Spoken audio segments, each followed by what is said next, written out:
My name is Adriel Caitlin H. Jesmos from Kindergarten St. Lawrence Ruiz.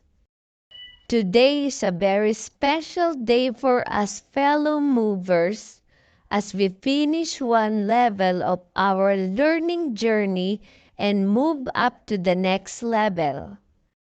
As we bid goodbye to kindergarten, on behalf of my classmates, I want to thank our beloved school, Immaculate Conception College of Balayan Incorporated, and all our teachers for taking care of us, especially to our advisor, Teacher Erica, subject teachers, Teacher Charm, Sister Teen, and Teacher Anna.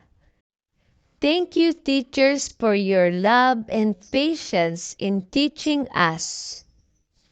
To our parents, thank you for your love and support to our studies. To Nanay and Tatay, this achievement is for you. I love you so much.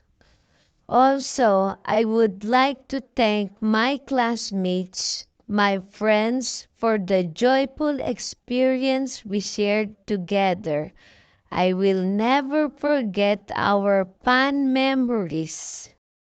Congratulations to all of us. Yes, we made it, despite all the hardship we met.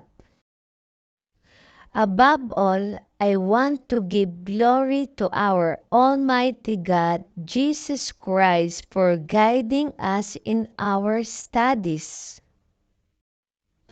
Once again, congratulations to all of us, and may God bless us all.